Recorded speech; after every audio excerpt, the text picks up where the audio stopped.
Welcome to the Daily Videcasting. A micro-revolution is underway. We're seeing these tiny, specialized AI models breaking free from the cloud, running locally, right on your phone, right in your browser. So today, we're going to dive deep into the new efficiency tools that are really shaping 2026. We're talking desktop launchers, design software, and then we have to confront the profound ethical costs of some pretty high-stakes neuroscience research that's literally orbiting the Earth. Okay, let's unpack this. Our mission today is to cut through the noise from today's top trending posts on X. We're going to synthesize the trends that, actually affect the market in your daily workflow. We are seeing a fundamental shift in where intelligence lives. It's moving away from those huge centralized servers right into your device. And this decentralization, it creates massive market implications, immediate productivity gains, and frankly, some very tough questions about the cost and scientific progress. And if we connect the dots here, the theme for today is really control. Control. Yeah. Who controls the processing power? Who controls the interface you use? And maybe most importantly, who controls the narrative around ethical boundaries? Look, when intelligence shrinks down like this, the cloud giants, they lose a bit of that control. The user, you gain privacy and you gain speed. We just need to follow that money trail. That trail starts right now. And it starts with maybe the smallest, but also the most disruptive AI news of the week. Let's get into segment one, the edge computing revolution. We've got two key announcements showing this unbelievable speed, this shrinking trend in AI. We have to start with the announcement from @Osansevero over at Google DeepMind. They're introducing something called function gemma. What's fascinating here is just the size, a mere 270 million parameters. Right. I mean, to give you some context, the models that were making headlines just last year were in the tens of billions of parameters. We are talking about a model small enough to run on any modern phone. Or even in your browser. Or in your browser, totally server-free. That number, 270M, that's the lead story right there. And it's not just small, it's highly specialized. It's a Gemma 3 variant, and it's optimized specifically for something called function calling. Let's quickly define that for everyone listening, because it's critical to understanding the power here. Right. So function calling means the AI is trained to do one thing really, really well. It translates your complex natural language request like, schedule a meeting with Sarah for tomorrow at 10 a.m. into a precise, structured command for another piece of software. So it's like a translator. It's a flawless, localized translator between what you want and what the software can actually do. An API, an app on your phone, your calendar. It just makes it happen. And the potential for fine-tuning on this tiny model is remarkable. The initial accuracy on benchmarks like, say, mobile actions, it shoots up from 58% all the way to 85% after some specialized training. The potential seems enormous. And the demo video they showed is what really sealed the hype. They had function gemma driving a Stardew Valley-style farming game on a phone. Oh, I saw that. You type a command like, plant sunflower seeds in the third row and water them, and the AI just does it. It automates the planting, the watering, all of it, entirely locally. So no server latency. No server latency. And crucially, no private user data ever leaves the device.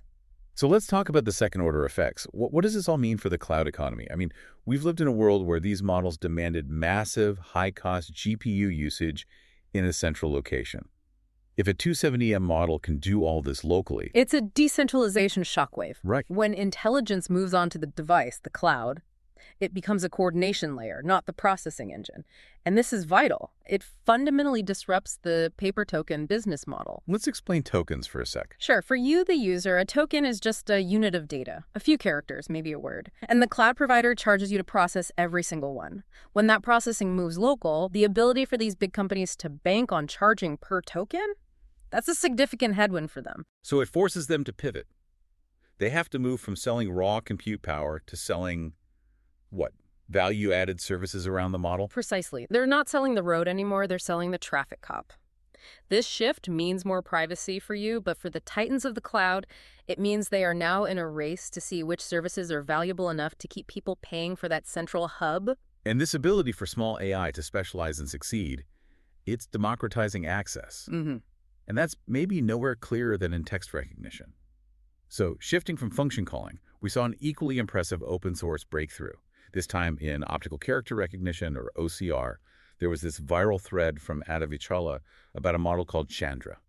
Chandra is the open source champion of the week, but in a very niche, very critical domain. It's 100% open source. It supports over 40 languages, and it excels not just at standard text, but at pulling out complex stuff, tables, and critically mathematical formulas. Yeah, this isn't just about scanning a receipt from your lunch. The reason this post went so viral is that Chandra topped these independent olmOCR benchmarks. It ranked highest, 83.1% overall accuracy. It beat the previous commercial leaders. And the specific test case they highlighted is the true aha moment, the thing that sticks with you. Chandra flawlessly extracted these incredibly complex equations from Srinivasa Ramanujan's 1913 handwritten letter. Wow. Think about that. A historical document, handwritten, complex, non-standard style.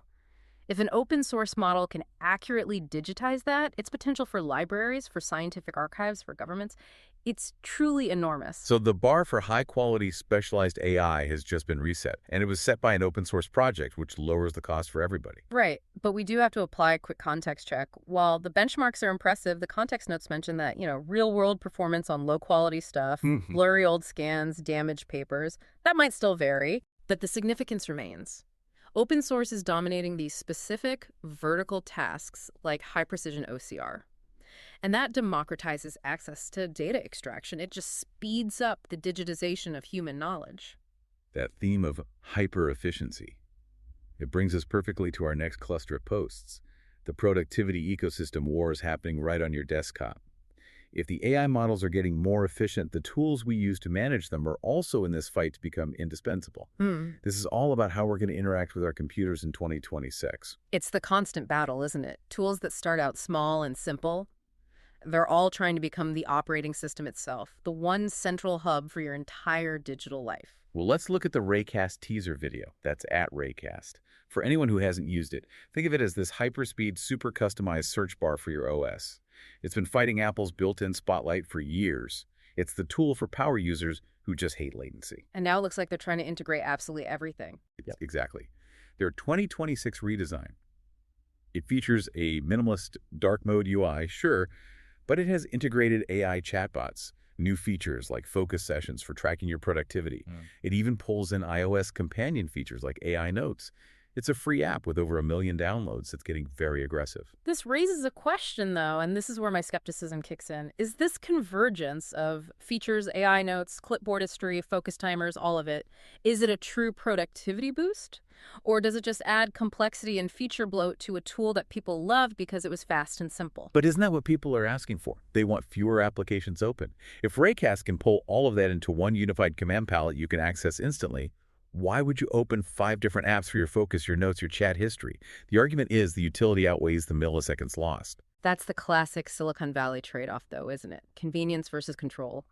But the trend is undeniable. Users want these AI-driven desktop tools that manage their entire workflow, not just launch apps.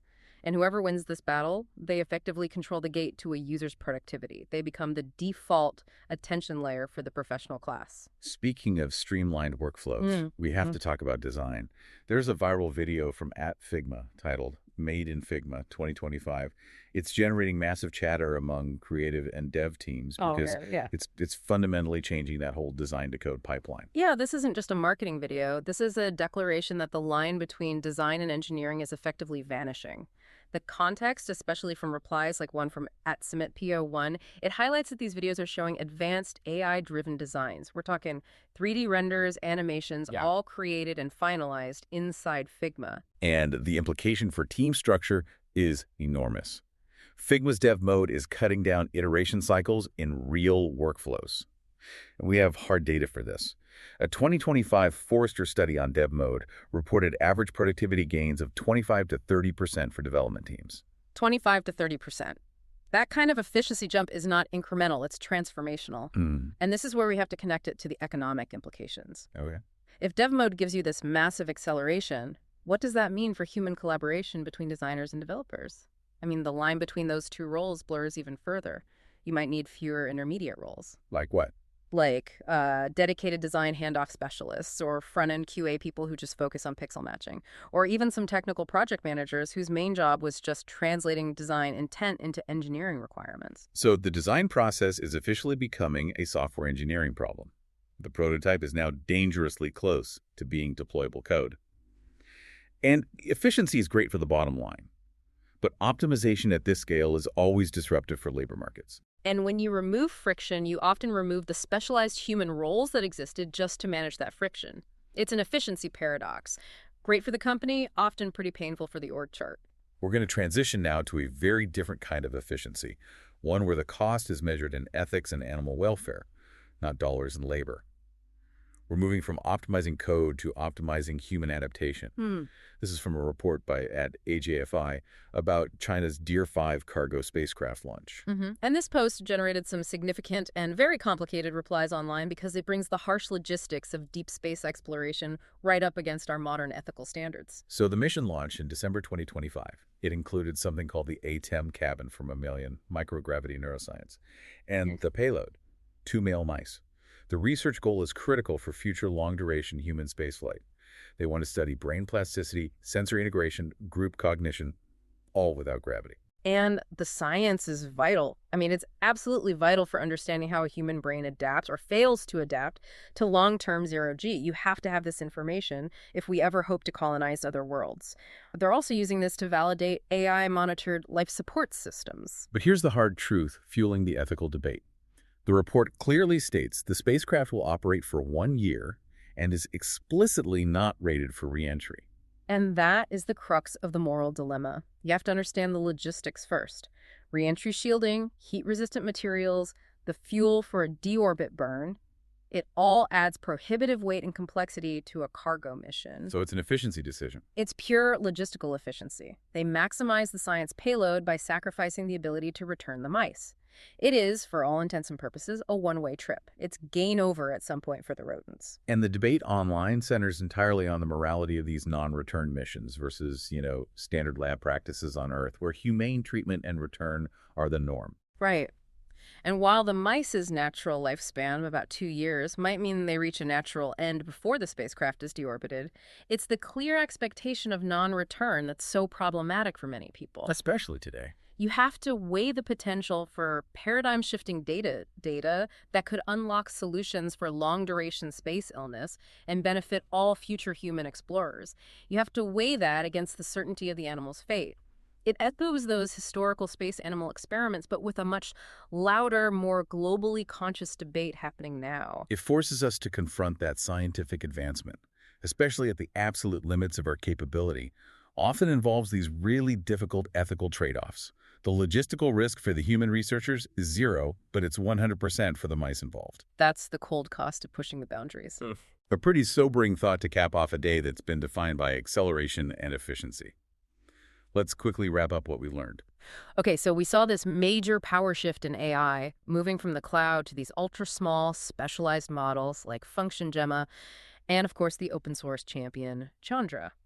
We watched the relentless drive for efficiency on our desktops with Figma's dev mode causing massive labor shifts and Raycast 2026 fighting to become your new operating system. And finally, we ended with those profound ethical questions raised by orbital science and the high cost of data from the Deer 5 mission. And if we look ahead, if we're making a prediction for tomorrow, given the rapid improvement of these small AI models like Function Gemma, I'd say this. The biggest challenge for major AI companies won't be model performance anymore. What will it be? It'll be creating specialized, low-latency API wrappers to manage the absolute explosion of local, decentralized AI processing power. So the cloud shifts from being the processing engine to just being the traffic cop, like you said. Coordinating billions of tiny, powerful models all running locally. The competition moves from who has the biggest chip to who has the best orchestration software. Precisely. The whole business model shifts from selling computing power to selling coordination, security, and optimization. So think about that, the ability to keep that chaos contained the next time you use an AI feature on your phone. Fascinating. That's a deep dive into the day's most significant shifts. Thank you for joining us. Always a pleasure. We'll catch you next time for the Daily Vibecasting.